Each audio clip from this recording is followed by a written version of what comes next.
Welcome everybody on our walking tour of the London Bridge. My name is Jan. The tour of London Bridge is a very interesting one. Maybe you have seen the bridge already, but I'll tell you the whole history when we walk around. You're now in the visitor center. It's a wonderful place with all things to see and all things to do, but we leave, we go outside. Please follow me. Well, I'm going to tell you first something about this gate. This is a special gate. And if you look at the top, you see the year 1862. Then you know right away this is not from Lake Havasu. In 1862 there was no Lake Havasu. It was just desert. In the distance you saw the Colorado River, no lake. The Chemehuevi Indians lived on the river, but that was pretty much it.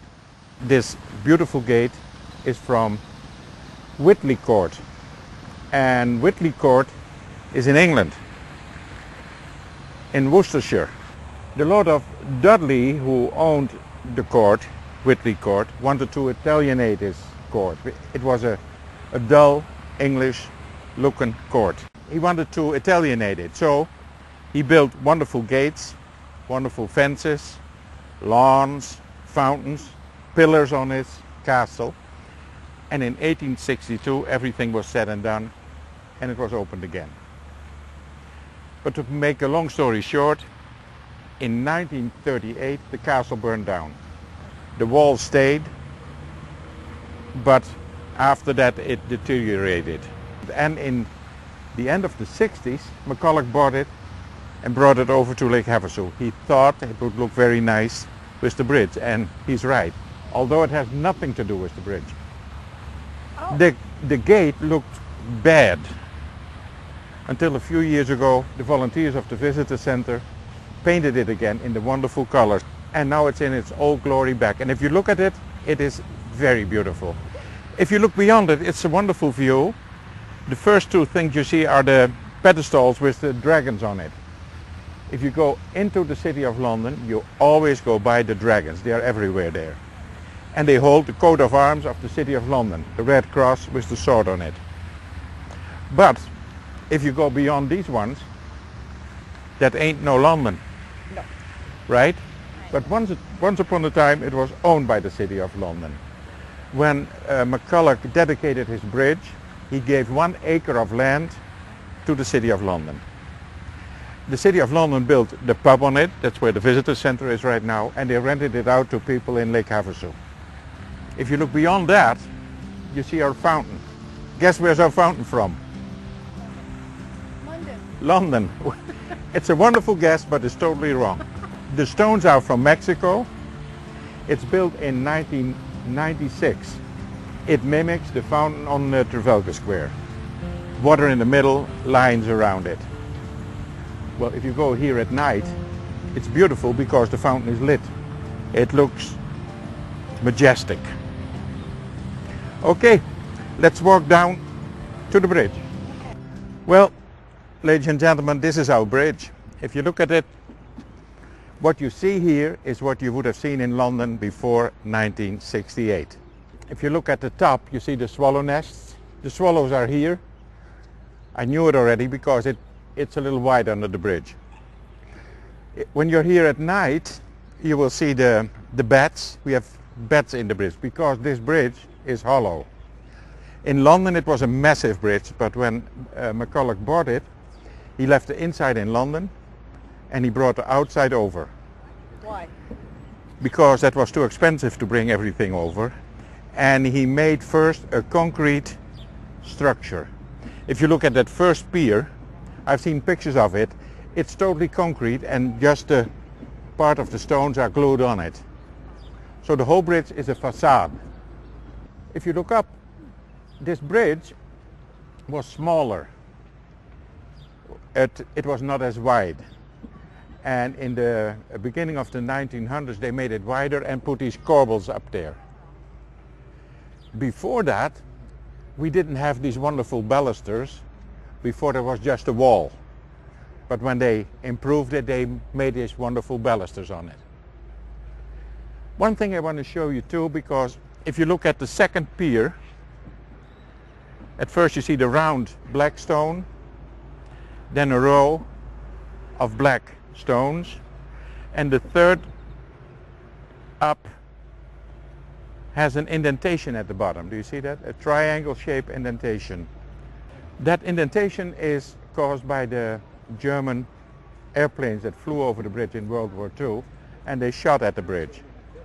There is something weird about it, because when they shoot at the bridge, you would almost say the stone under it should have been touched, should have been damaged.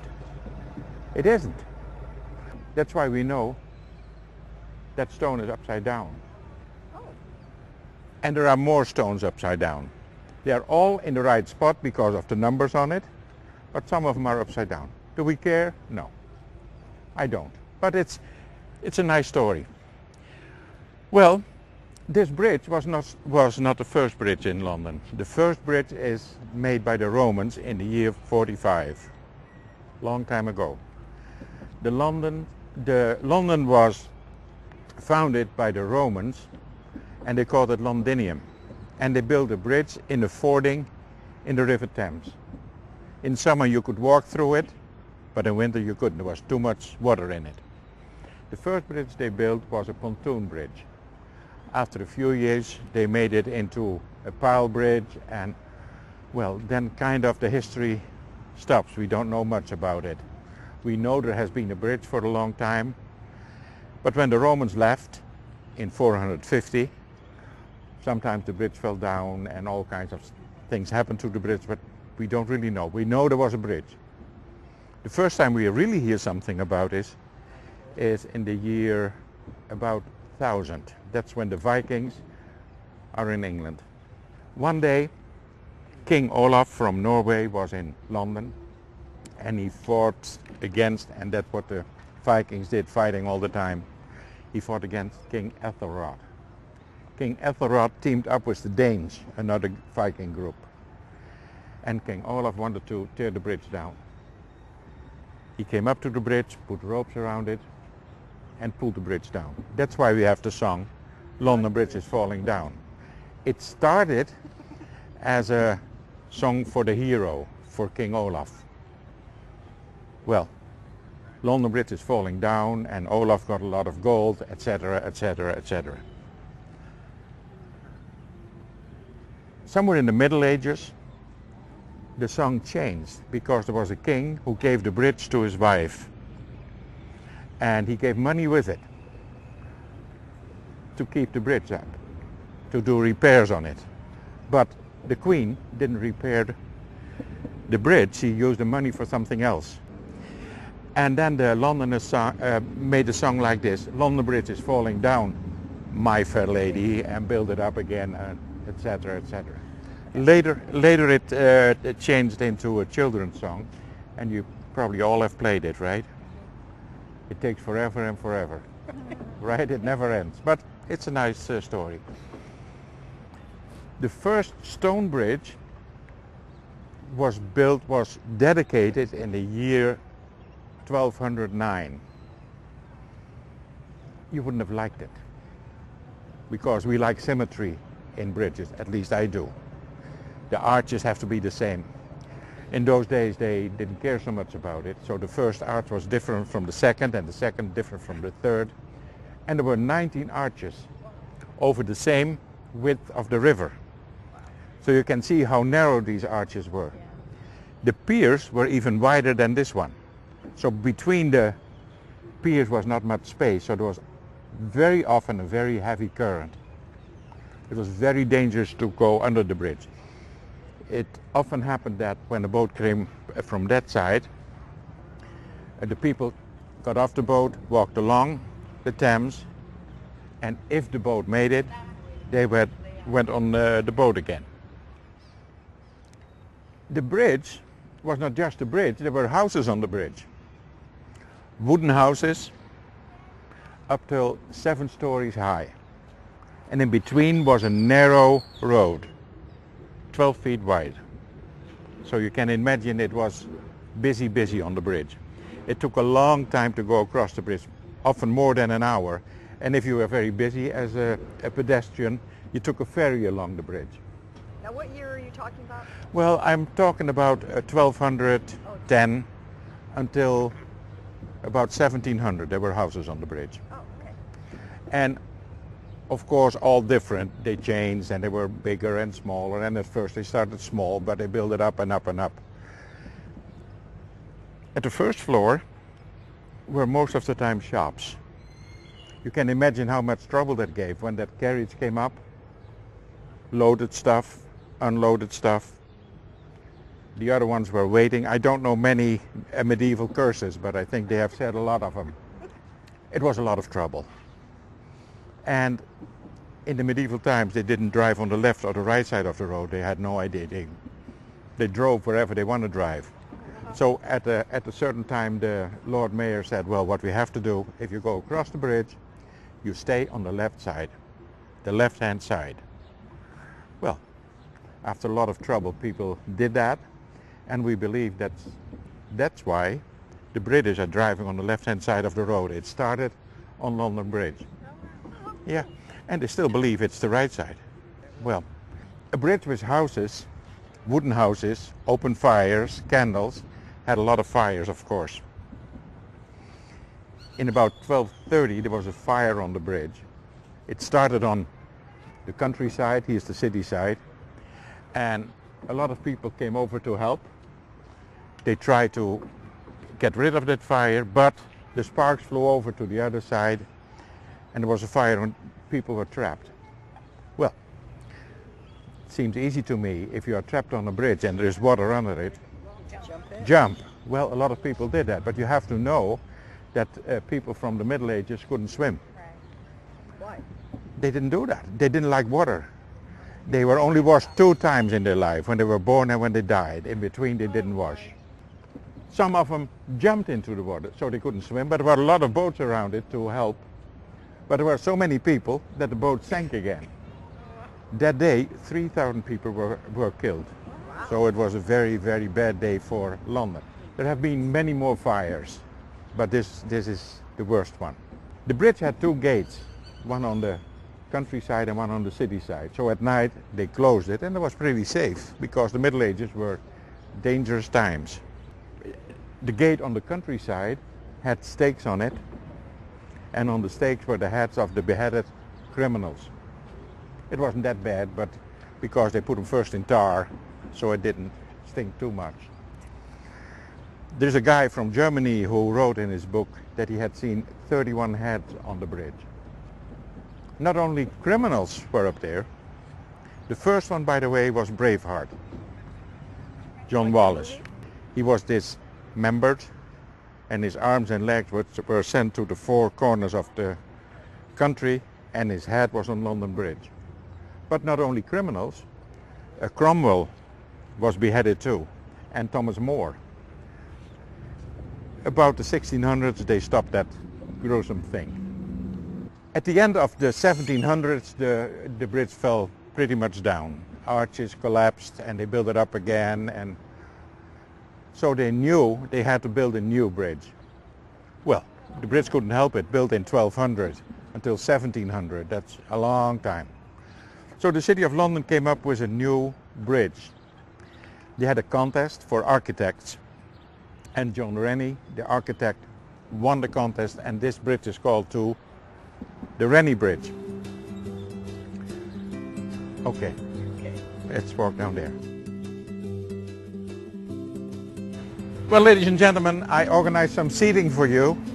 I want to tell you about how they made this bridge, because if you really look into that, that's an amazing story. This bridge was dedicated in 1831, and it's made of granite. And granite is hard as granite. This granite came from a quarry in Devon, Dartmoor. It was called Haytor Quarry. They opened the quarry in 1820. When the plans were done for the bridge, they needed the granite, and of course the architect came up with a list. We need so many of these stones, so many of these, so many of these, a whole list, and look at the whole bridge. And the inside too. And you have to remember that in those days they didn't have electricity, no steam, Just manpower. Sorry, no women power. They didn't work on the bridge. Breaking nail. The women stayed home. Just manpower. And the people who worked on it didn't have workman's comp, no health insurance, no minimum wage, and they lived in that area. So every day they went to the quarry and tried to make that big hunk of granite, because that's a quarry, to make it in nice pieces.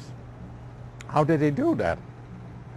I think it's an amazing story. The first guy who came up had an iron drill this size with an iron ball on here.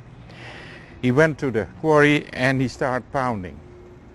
They called that thing a jumper. I think it jumped back. He made a hole 2 inches deep. Then 6 inches apart, another hole, another hole, another hole. When that was done, they put feathers in it. Not feathers from birds, but 2 iron things, this shape, this one, and another one this shape. They put it in the holes, and after that they put wedges on it. And then they started pounding until the rock split. Well, a rock is just like a human. It doesn't do what you want it to do. The rock split in a certain way, the natural way. And after that, they had to chisel it. If you think about that, those people did that. This whole bridge is made like this, by hand, by people in a quarry. Well, I believe their housing was not that great. Maybe they had 12 children, 4 survived. When they got something on their leg or they were hurt, it's over. We often talk about the good old times. These were not good old times. And even if you think a little beyond that, this bridge was made by hand, but Buckingham Palace too. And all the buildings in Paris, and the buildings in Rome, and the pyramids in South America and in Mexico. And I don't even talk about the Chinese wall. All by hand, by people. That must have been a lot of suffering. And if you look at the bridge with these eyes, then the bridge changes in something different for me. It tells you something about people. Because history is not about blocks of granite, it's about people who worked on it and about people who lived in it. Your house without you is an empty shell. A house only becomes something when people live in it. And I believe that's true for all history. If you look at the pyramid and you think, oh my goodness, that's a big one. No, think about all these slaves who were working there. Well, these people who work here were probably paid by coupons for the company store. I think it's slavery. And when the bridge was dedicated in 1831, none of these guys who worked on the bridge were at a wonderful banquet where King William IV was eating his dinner. Well, before we start to cry, you know what? I want to tell you how they took these big blocks out of here. Because the quarry is always lower than the surroundings. So they made big lorries with wide wheels, and they had made a granite railroad out of the quarry. They had hand cranes, so they put the blocks on the lorry, 12 horses in front of it. They pulled it out of the quarry, and at the top the horses went away and gravity took over. They went down 18 miles to a little channel, to a little harbor. But the lorries didn't have brakes, so the guys were standing there with poles to brake it a little bit every now and then. At the end, they took it again with cranes on barges, and they went along the British coastline, along the Atlantic, through the Channel to London. In London they built caissons, and that's where they built the bridge. By only building the bridge, 27 people died. Well, the old bridge, when they built that one, over 700 people died while building.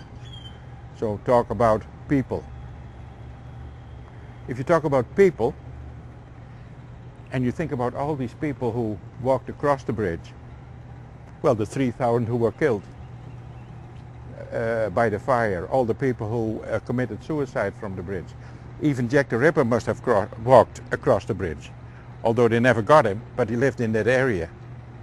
There is a lot of history connected to a bridge, to a building, but this bridge especially. All right, are we ready? Yeah. 51 steps. Let's go. Oh yeah.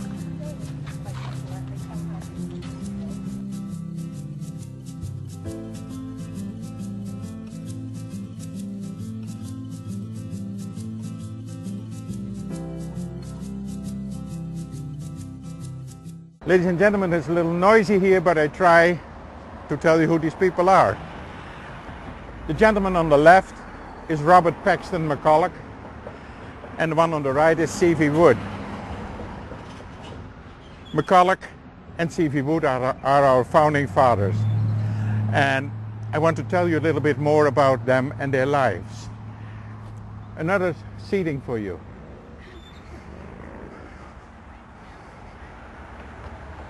Well, here we are at the feet of our founding fathers, Robert Paxton McCulloch and C.V. Wood. They were two different people in everything. McCulloch, first of all, was born with 2 golden spoons in his mouth. It was a good start. His family was rich, and his grandpa was rich too. They lived in the Milwaukee area. And I believe that every American who had 1 tree or more has had a McCulloch chainsaw. They were everywhere. His chainsaw factory was in Los Angeles. He had to leave LA because LAX airport was expanding. So he was looking for more space for his factory, and he thought, okay, let me move to Lake Havasu and build my factory here and build a city at the same time. You must have had a lot of money and a lot of imagination to come up with that, because Lake Havasu was desert. There was no channel, just a little airstrip on the island, Site 6. Some people came over every now and then for fishing or boating, but that was pretty much it. So he came over here and he bought 26 square miles of land. And then his friend C.V. Wood came into the picture, because C.V. Wood was a master planner. He had made plans for Disneyland, and McCulloch met him at Disneyland. So he told C.V. Wood, make plan for this whole city in one big shot. Not little developments, but everything in one big. So they made a plan for it. Well, they started the city. But for a city you need people. There were people that came with his factory. But for the city you need more. He wanted a town of about 70,000 people. So McCulloch bought 9 super constellations, and he founded McCulloch Airways. He invited people from all over the country to come over. Free flight, free stay, free food. If you're from California or Boston or wherever, or from Holland, we all love free. So a lot of people did that. A lot of people came with his flights over here. His city grew, but not fast enough. He needed something special. And one day he heard that London Bridge was for sale. And McCulloch called Woody and said, Woody, I'm going to buy London Bridge. And Woody said, Bob, you must have stones in your head. My goodness, who wants to buy London Bridge and bring it over? He said, I want to do it. And he did it. It wasn't that easy. There was a bidding process. Some of the casinos bid on it. Some of the Arab countries bid on it. Red Skelton bid on it. He wanted to make it into a theater. But McCulloch got it for $2.5 million. And he got it, and I believe he got it because he wanted to keep it intact as a bridge. And maybe it was not even the best price, but that's what the Londoners liked. Well, the rest is history. They took it apart, put it on boats across the Atlantic, Panama Canal, Long Beach, and with trucks to Lake Havasu. They put all the stones in a big compound, and they put it together again. And in 71 everything was said and done, and there's the bridge. Okay, let's walk across the bridge.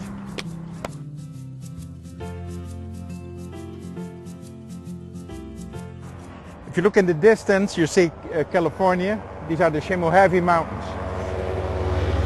They are named after the Chemehuevi Indians who live on the other side. There's a boat that takes you to the other side, goes every hour on the hour, $2, a round trip. If you don't go into the casino, it's a very cheap trip. If you look a little closer, you see a lighthouse. We have about 25 of these lighthouses in Lake Havasu. They are all around the lake. From the lighthouse till here was land when the bridge wasn't there, so we had a peninsula. But if you come a little closer, this is the most interesting part of the bridge. At least I think it is. It came with the bridge, and here it says T. Potter and Sons, South Moulton Street West. The bridge was dedicated in 1831. In 1815, Napoleon escaped from Elba. He wanted his army behind him, and he wanted to be emperor again. He met the British army in Waterloo, in Belgium, and there was the Battle of Waterloo. Well, Napoleon found his Waterloo because he lost. He was taken prisoner again, and they sent him to St. Helena, somewhere in the Atlantic. The Duke of Wellington, the general of the British Army, took all Napoleon's cannons and brought them over to England. And in England they melted the cannons and made them into streetlights. So this streetlight was once upon a time a cannon of Napoleon. I think Napoleon must have loved it. His cannons in Lake Havasu City, don't you think so? Absolutely. Sure. Yeah. Well, if you look that way, you see on the left-hand side another lighthouse, and from the lighthouse till here was land too, when the bridge wasn't here. So this is our peninsula. If you look beyond that, you see Thompson Bay. Thompson Bay is part of the lake. There was a problem with Thompson Bay before the bridge was here and before the channel was here. Thompson Bay became stagnant because the riverbed is against California. So the fresh water goes by Thompson Bay and doesn't go into it. So McCulloch was, even before he knew about the bridge, already talking about a channel. He wanted a channel because he wanted Thompson Bay to get fresh water. If you make a channel, the water from the Colorado River goes through it. Then along the bridge came up. So McCulloch was not that stupid that he bought a bridge he didn't need. He needed a bridge for his channel. Well, and if you have some money, you can go a little beyond and do something nice. So that's why he bought London Bridge. And I think this is one of the best things he has ever done. Buy the bridge, put it in here, because I believe still the bridge made Lake Havasu. Otherwise we would have been a small town, but almost everybody in America knows about London Bridge. Yeah, come on ladies and gentlemen.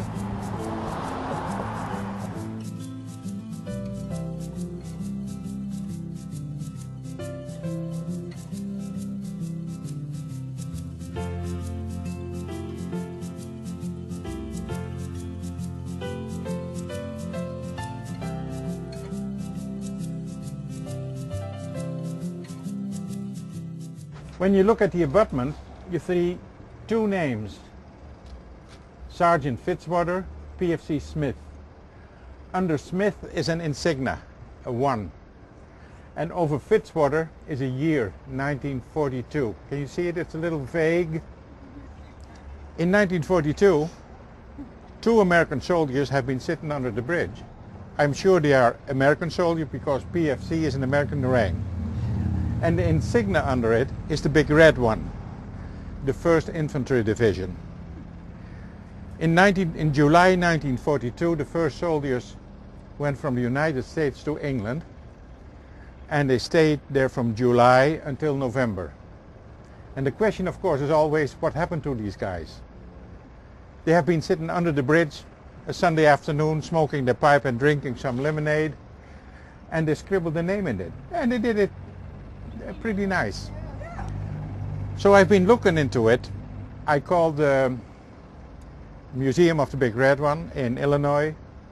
I did some research on Google. Well, you don't have to look for Smith.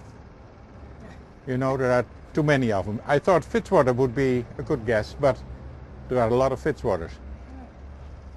In the museum they found one, but that was not a sergeant, that was a PFC when he arrived there.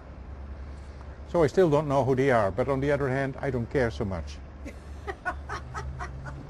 No, because this is kind of, for me, a memorial thing, a memorial plaque or whatever you want to call it, for all these other soldiers who went, and they would have never thought that the name would ever go back to the United States. Okay, I was born in Holland in 1943. I'm almost 70, can you believe it? Almost a year that Wow. Yeah. Wow, that's amazing. And I lived in a little town in the east of Holland. We lived on a channel, and the day after liberation, it was April 8th in my town. My parents and all the neighbors were taken out of their houses, and they had to stand on the rim of the channel, on the brink of the channel. And the Germans said, on the other side is the resistance. If the resistance shoots one of us, we will shoot 10 of you. So they were there early in the morning, and they've been standing next to it big part of the morning. You can imagine how much impact that had on them, how much stress. When we talked about World War II, it was always about that one little thing, that one thing. My mom said some people were crying, others were praying, others were cursing, others were pleading for their life. They stood there until noon. So the resistance on one side, Germans behind it. And at noon, all of a sudden, the Germans left. Canadian tanks rolled in, because that part of Holland was liberated by the Canadian army. And well, it was the liberation. 4 years ago in the visitor center, a gentleman came in. He was in his 80s, and he had a hat with World War II veteran. When they have that on their hat, I always ask about it, because I know they're proud of it and they want to talk about it. He was a Canadian. He had lost part of his leg. Very nice gentleman. And we started talking. Said, "Where have you been in World War II?" He said, "Well, I was in France and in Belgium and in Holland." So "Where have you been in Holland? Where have you been in Holland?" I said, "I don't know. We went from one town to another. We had just some maps. The signs were gone because the Germans wanted us to get lost. And I've been everywhere, but I don't know names and anything." I said, "But what is your regiment? What's your battalion, or what do you call it?" He said, "Well, I was part of the Manitoba Dragoons, the 13th Regiment." So I went home, and he said, "Larry, I'll look it up for you. I want to be sure if..." I went home, I looked in my local history, and his regiment had liberated my town. Oh, wow. I've probably seen him because I was that little boy by then, Yeah. and we lived pretty close to the bridge, and there was the only bridge where the tanks could go over again. So I must have seen him go by, and there you go again. It's about people. Yeah. And we met again on the London Bridge. Oh, what a great story. All right, let's walk across the bridge.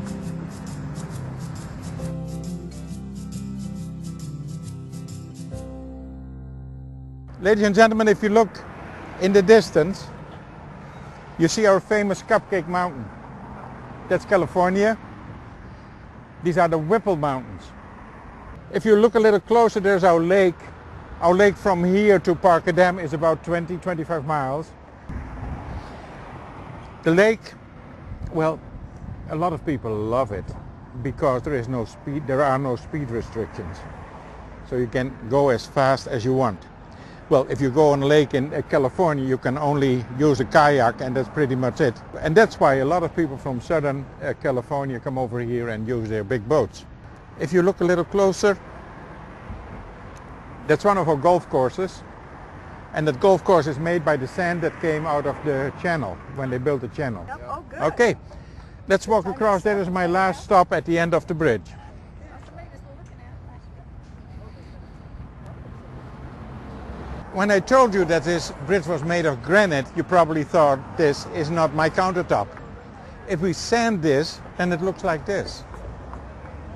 And McCulloch was a smart guy, because when he bought the bridge, he left the inside in London. And he sold the inside to people who make headstones and countertops. And he got his money back. 2.5 million. And when he bought the bridge, he became very famous in all the United States. His stocks went up and he got his money back another time. There you see. McCulloch is our great hero. We have a statue. This is McCulloch Avenue. It's thanks to McCulloch we are here. Otherwise it wouldn't have happened. The last thing I want to show you. I told you a bridge is always about people. It's always about people. This is something they do in Italy and in France. When two people like each other a lot and they want to stay together forever, they buy a lock, put it on the bridge, and they throw the keys in the river because it says this lock cannot be unlocked. We want to stay together. This one has two names on it, Andy and Elaine. For me, the bridge is all about people. Andy and Elaine have been standing here and looked each other in the eyes that we will stay together forever. And they kissed and hugged and all that stuff. You know? And you know what's the fun part? You are part of the London Bridge history right now too. You walked across the bridge. It's all about people. Thank you.